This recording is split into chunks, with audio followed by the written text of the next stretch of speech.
సంవత్సరకాల Bible పఠన ప్రణాళికలో 133వ రోజు మే 12వ తారీఖు. ఈనాటి అనుదిన బైబిల్ పఠనములో 2 అధ్యాయములు పరిశుద్ధ గ్రంథములోని పాత నిబంధన గ్రంథము నుండి సంఖ్యాకాండము 14వ అధ్యాయము మరియు 15వ అధ్యాయము.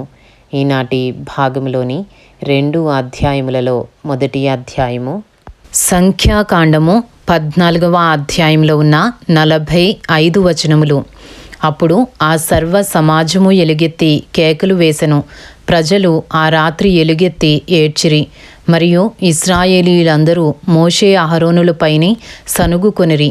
ఆ సర్వ సమాజము, అయ్యో, ఐగుప్తులో మేమేల చావలేదు, ఈ అరణ్యమందు మేమేల చావలేదు, మేము కత్తివాత పడునట్లు యెహోవా మమ్మను ఈ దేశములోనికి ఏల తీసుకుని వచ్చెను, మా భార్యలు మా పిల్లలు కొల్లపోవుదురు, తిరిగి ఐగుప్తుకు వెళ్ళుట మాకు మేలు కాదా అని వారితో అనిరి.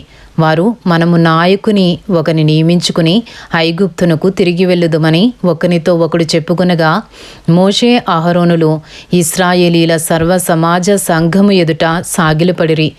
అప్పుడు దేశమును సంచరించి చూచిన వారిలో నుండిన నూను కుమారుడగు యెహోషువయు, యెఫున్నె కుమారుడగు కాలేబును బట్టలు చింపుకొని ఇశ్రాయేలీల సర్వ సమాజముతో, మేము సంచరించి చూచిన దేశము మిక్కిలి మంచి దేశము. యెహోవా మనయందు ఆనందించిన ఎడల ఆ దేశములో మనలను చేర్చి దానిని మనకిచ్చును. అది పాలు తేనెలు ప్రవహించు దేశము. మెట్టుకు మీరు యెహోవా మీద తిరుగబడకుడి, ఆ దేశ ప్రజలకు భయపడకుడి. వారు మనకు ఆహారం అగుదురు. వారి నీడ వారి మీద నుండి తొలగిపోయెను. యెహోవా మనకు తోడై ఉన్నాడు, వారికి భయపడకుడనిరి. ఆ సర్వ సమాజము వారిని రాళ్లతో కొట్టి చంపవలెననగా, ప్రత్యక్షపు గుడారములో యెహోవా మహిమ ఇశ్రాయేలీలకందరికీ కనబడెను. సంఖ్యాకాండము 14వ అధ్యాయము 11వ వచనము నుండి. యెహోవా, ఎన్నాళ్ల వరకు ఈ ప్రజలు నన్ను అలక్ష్యము చేయుదురు? ఎన్నాళ్ల వరకు నేను వారి మధ్యను చేసిన సూచక క్రియలన్నిటినీ చూచి నన్ను నమ్మకయుందురు? నేను వారికి స్వాస్థ్యమియ్యక తెగులు చేత వారిని హతము చేసి ఈ జనము కంటే మహాబలము గల గొప్ప జనమును నీ వలన పుట్టించెదనని మోషేతో చెప్పగా, మోషే యెహోవాతో ఇట్లనెను, అలాగైతే ఐగుప్తీయులు దాని గూర్చి విందురు. నీవు నీ బలము చేత ఈ జనమును ఐగుప్తీయులలో నుండి రప్పించితివి కదా. వీరు ఈ దేశ నివాసులతో ఈ సంగతి చెప్పియుందురు. యెహోవా అను నీవు ఈ ప్రజల మధ్యనున్నావనియు, యెహోవా అను నీవు ముఖాముఖిగా కనబడిన వాడవనియు, నీ మేఘము వారి మీద నిలుచుచున్నదనియు, నీవు పగలు మేఘస్తంభములోను రాత్రి అగ్నిస్తంభములోను వారి ముందర నడుచుచున్నావనియు వారు వినియున్నారు కదా. కాబట్టి నీవు ఒక్క దెబ్బతో ఈ జనులను చంపిన ఎడల నీ కీర్తిని గూర్చి వినిన జనములు ప్రమాణపూర్వకముగా తాను ఈ జనులకిచ్చిన దేశమందు వారిని చేర్చుటకు శక్తి లేక యెహోవా వారిని అరణ్యములో సంహరించెనని చెప్పుకుందురు. యెహోవా దీర్ఘశాంతుడును కృపాతిశయుడును, దోషమును అతిక్రమమును పరిహరించువాడును, అపరాధిని నిరపరాధిగా ఎంచక 3-4 తరముల వరకు తండ్రుల దోషమును కుమారుల మీదకి తెచ్చువాడునై ఉన్నాడని నీవు చెప్పిన మాట చొప్పున నా ప్రభువు యొక్క బలము ఘనపరచబడునుగాక. ఐగుప్తులో నుండి వచ్చినది మొదలుకొని ఇది వరకు నీవు ఈ ప్రజల దోషమును పరిహరించియున్నట్లు నీ కృపాతిశయమును బట్టి ఈ ప్రజల దోషమును దయచేసి క్షమించుమని యెహోవాతో చెప్పగా, యెహోవా, నీ మాట చొప్పున నేను క్షమించియున్నాను. అయితే నా జీవముతోడు భూమి అంతయు యెహోవా మహిమతో నిండుకొని ఉండును. నేను ఐగుప్తులోను అరణ్యములోను చేసిన సూచక క్రియలను నా మహిమను చూచిన ఈ మనుషులందరూ ఈ 10 మారులు నా మాట వినక నన్ను పరిశోధించిరి. కాగా వారి పితరులకు ప్రమాణపూర్వకముగా నేనిచ్చిన దేశమును వారు చూడనే చూడరు. నన్ను అలక్ష్యము చేసిన వారిలో ఎవరునూ దానిని చూడరు. నా సేవకుడైన కాలేబు మంచి మనస్సు కలిగి పూర్ణ మనస్సుతో నన్ను అనుసరించిన హేతువు చేత అతడు పోయిన దేశంలో అతని ప్రవేశపెట్టెదను. అతని సంతతి దాని స్వాధీనపరచుకొనును. అమాలేకీయులను కనానీయులను ఆ లోయలో నివసించుచున్నారు. రేపు మీరు తిరిగి ఎర్ర సముద్రపు మార్గముగా అరణ్యమునకు ప్రయాణమై పొండనెను. సంఖ్యాకాండము 14వ అధ్యాయము 26వ వచనము నుండి. మరియు యెహోవా మోషే అహరోనులకు ఇలాగు సెలవిచ్చెను, నాకు విరోధముగా సనుగుచుండు ఈ చెడ్డ సమాజమును నేనెంతవరకు సహింపవలెను? ఇశ్రాయేలీలు నాకు విరోధముగా సనుగుచున్న సనుగులను వినియున్నాను. నీవు వారితో యెహోవా వాక్కు ఏదనగా, నా జీవము తోడు మీరు నా చెవిలో చెప్పినట్లు నేను నిశ్చయముగా మీ ఎడల చేసెదను.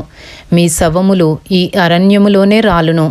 మీ లెక్క మొత్తము చొప్పున మీలో లెక్కింపబడిన వారందరూ అనగా 20 ఏండ్లు మొదలుకొని పై ప్రాయము కలిగి నాకు విరోధముగా సనిగిన వారందరూ రాలిపోవుదురు. యెఫున్నె కుమారుడైన కాలేబును నూను కుమారుడైన యెహోషువయు తప్ప మిమ్మును నివసింపజేయుదునని నేను ప్రమాణము చేసిన దేశమందు మీలో ఎవరునూ ప్రవేశింపరు. ఇది నిశ్చయము. అయితే వారు కొల్లపోవుదురని మీరు చెప్పిన మీ పిల్లలను నేను ఆ దేశము లోపలికి రప్పించెదను. మీరు తృణీకరించిన దేశమును వారు స్వతంత్రించుకొనెదరు. అయితే మీ శవములు ఈ అరణ్యములో రాలును. మీ శవములు ఈ అరణ్యములో క్షయమగు వరకు మీ పిల్లలు ఈ అరణ్యములో 40 ఏండ్లు తిరుగులాడుచు మీ వ్యభిచార శిక్షను భరించెదరు. మీరు ఆ దేశమును సంచరించి చూచిన 40 దినముల లెక్క ప్రకారము దినమునకు 1 సంవత్సరము చొప్పున 40 సంవత్సరములు మీ దోష శిక్షను భరించి నేను మిమ్మను రోసివేసినట్టు తెలుసుకొందురు. ఇది యెహోవా అను నేను చెప్పిన మాట. నాకు విరోధముగా కూడిన చెడ్డదగు ఈ సర్వ సమాజమునకు నిశ్చయముగా దీని చేసెదను. ఈ అరణ్యములో వారు క్షీణించిపోవుదురు, ఇక్కడనే చనిపోవుదురు అనెను. ఆ దేశమును సంచరించి చూచుటకై మోషే చేత పంపబడి తిరిగి వచ్చి ఆ దేశమును గూర్చి చెడ్డ సమాచారము చెప్పుట వలన సర్వ సమాజము అతని మీద సనుగునట్లు చేసిన మనుష్యులు అనగా ఆ దేశమును గూర్చి చెడ్డ సమాచారము చెప్పిన మనుషులు యెహోవా సన్నిధిని తెగులు చేత చనిపోయిరి. అయితే ఆ దేశమును సంచరించి చూచిన మనుషులలో నూను కుమారుడగు యెహోషువయు యెఫున్నె కుమారుడగు కాలేబును బ్రతికిరి. మోషే ఇశ్రాయేలీలందరితో ఆ మాటలు చెప్పగా ఆ జనులు చాలా దుఃఖించిరి. వారు ఉదయమున లేచి ఆ కొండ కొన మీదికెక్కి, చిత్తమండి, మేము పాపము చేసిన వారము, యెహోవా చెప్పిన స్థలమునకు వెళ్ళుదుము అనిరి. అప్పుడు మోషే, ఇది ఎలా? మీరు యెహోవా మాట మీరుచున్నారేమి? అది కొనసాగదు. యెహోవా మీ మధ్యను లేడు గనుక మీ శత్రువుల ఎదుట హతము చేయబడుదురు. మీరు సాగిపోకుడి. ఏలయనగా అమాలేకీయులు కనానీయులు మీకంటే ముందుగా అక్కడికి చేరియున్నారు. మీరు ఖడ్గము చేత కూలుదురు. మీరు యెహోవాను అనుసరించుట మానితిరి గనుక ఇక యెహోవా మీకు తోడై ఉండడని చెప్పెను. అయితే వారు మూర్ఖించి ఆ కొండ కొనకెక్కిపోయిరి. అయినను యెహోవా నిబంధన మందసమైనను మోషే అయినను పాలెములో నుండి బయలు వెళ్ళలేదు. అప్పుడు ఆ కొండ మీద నివాసముగానున్న అమాలేకీయులను కనానీయులను దిగివచ్చి వారిని కొట్టి హోర్మా వరకు వారిని తరిమి హతము చేసిరి. ఇంతటితో సంఖ్యాకాండము 14వ అధ్యాయంలో ఉన్న 45 వచనములు పూర్తి చేయబడినవి.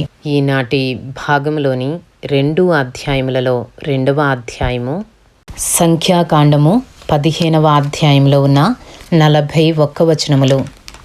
మరియు యెహోవా మోషేకు ఈలాగు సెలవిచ్చెను, నీవు ఇశ్రాయేలీలతో ఇట్లనుము, నేను మీకిచ్చుచున్న దేశ నివాసములలో మీరు ప్రవేశించిన తరువాత యెహోవాకు ఇంపైన సువాసన కలుగునట్లుగా గోవులలోని దానినే గాని గొర్రె మేకలలోని దానినే కాని దహన బలిగానైనను తెచ్చి మ్రొక్కుబడి చెల్లించుటకనియో స్వేచ్ఛార్పణముగాననియో నియామక కాలమందు అర్పించునది అనియో దేనినైనను మీరు అర్పింపగోరిన ఎడల యెహోవాకు ఆ అర్పణమును అర్పించువాడు 30 నూనెతో కలుపబడిన 2 పళ్ళ పిండిని నైవేద్యముగా తేవలెను.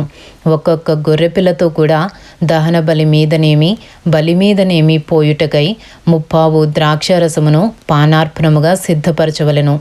పొట్టేలుతో కూడా పడి నూనెతో కలుపబడిన 4 పళ్ళ పిండిని నైవేద్యముగా సిద్ధపరచవలెను.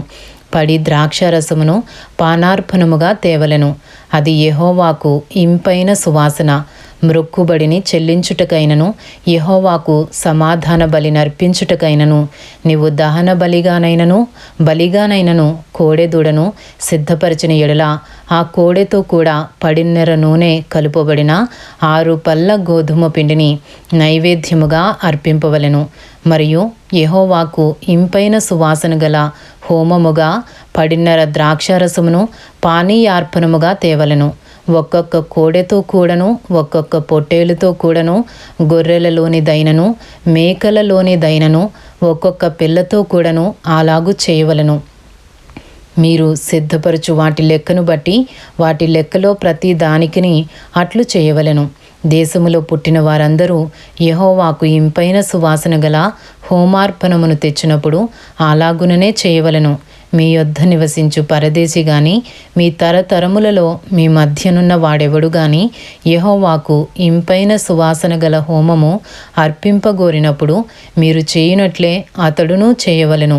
సంఘమునకు అనగా మీకును మీలో నివసించు పరదేశికిని ఒక్కటే కట్టడ, అది మీ తరతరములకుండు నిత్యమైన కట్టడ. యెహోవా సన్నిధిని మీరున్నట్లే పరదేశియు ఉండును.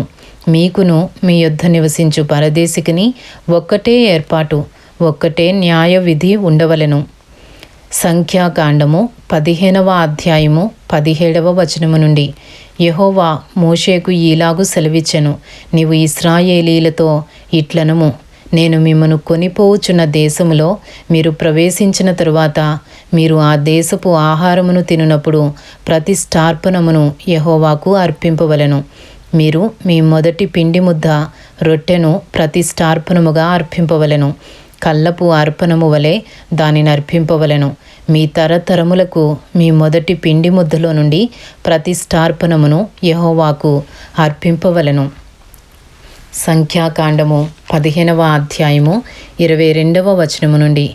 యెహోవా మోషేతో చెప్పిన ఈ ఆజ్ఞలన్నిటిలో అనగా యెహోవా ఆజ్ఞాపించిన దినము మొదలుకొని అటుపైని మీ తరతరములకు యెహోవా మోషే ద్వారా మీకు ఆజ్ఞాపించిన వాటిలో పొరబాటున దేనినైనను మీరు చేయకపోయినప్పుడు అది సమాజమునకు తెలియబడని ఎడల సర్వ సమాజము యెహోవాకు ఇంపైన సువాసనగా ఉండుటకై దహన బలిగా ఒక కోడెదూడను విధి చొప్పున దాని నైవేద్యమును దాని పానీయార్పణమును పాప పరిహారార్థ బలిగా ఒక మేకపిల్లను సిద్ధపరచవలెను.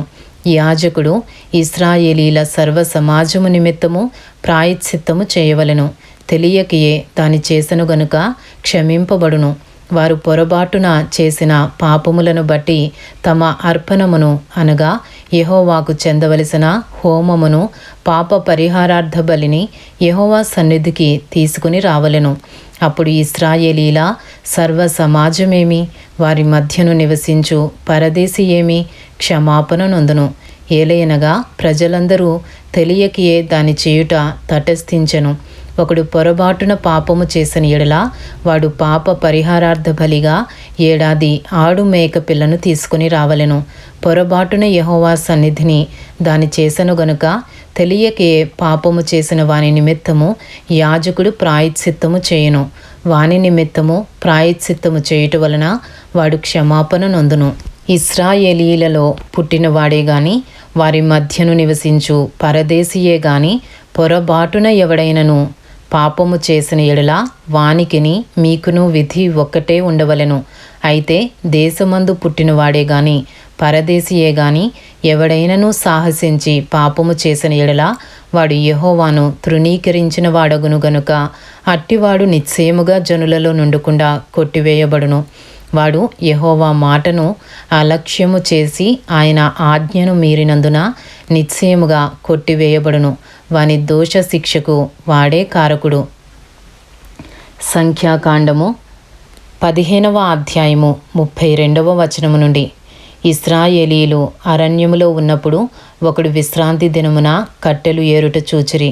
వాడు కట్టెలు ఏరుట చూచిన వారు మోషే నొద్దకును అహరోను నొద్దకును సర్వ సమాజము నొద్దకును వానిని తీసుకుని వచ్చిరి. వానికి ఏమి చేయవలనో అది విశదపరచబడలేదు గనుక వానిని కావలిలో ఉంచిరి. తరువాత యెహోవా ఆ మనుషుడు మరణశిక్ష నొందవలెను, సర్వ సమాజము పాలెము వెలుపల రాళ్లతో వాని కొట్టి చంపవలెనని మోషేతో చెప్పెను. కాబట్టి యెహోవా మోషేకు ఆజ్ఞాపించినట్లు సర్వ సమాజము పాలెము వెలుపలికి వాని తీసుకుని పోయి రాళ్లతో వాని చావగొట్టెను. సంఖ్యాకాండము 15వ అధ్యాయము 37వ వచనము నుండి. మరియు యెహోవా మోషేకు ఈలాగు సెలవిచ్చెను, నీవు ఇశ్రాయేలీలతో ఇట్లనుము, వారు తమ తరతరములకు తమ బట్టల అంచులకు కుచ్చులు చేసుకుని అంచుల కుచ్చుల మీద నీలిసూత్రము తగిలింపవలెను. మీరు నా ఆజ్ఞలన్నిటినీ జ్ఞాపకము చేసుకుని మీ దేవునికి ప్రతిష్ఠితులై ఉండునట్లు మునుపటి వలె కోరిన వాటిని బట్టియు చూచిన వాటిని బట్టియు వ్యభిచరింపక దాన్ని చూచి యెహోవా ఆజ్ఞలన్నిటినీ జ్ఞాపకము చేసుకుని వాటిని అనుసరించుటికే అది మీకు కుచ్చుగా ఉండును. నేను మీకు దేవుడనై ఉండునట్లుగా ఐగుప్తు దేశములో నుండి మిమ్మును రప్పించిన మీ దేవుడనైన యెహోవాను నేనే. ఇంతటితో సంఖ్యాకాండము 15వ అధ్యాయంలో ఉన్న 41 వచనములు పూర్తి చేయబడినవి. ఈనాటి భాగంలోని 2 అధ్యాయములు సంఖ్యాకాండము 14వ అధ్యాయము మరియు 15వ అధ్యాయము పూర్తి చేయబడినవి. Thank you lord.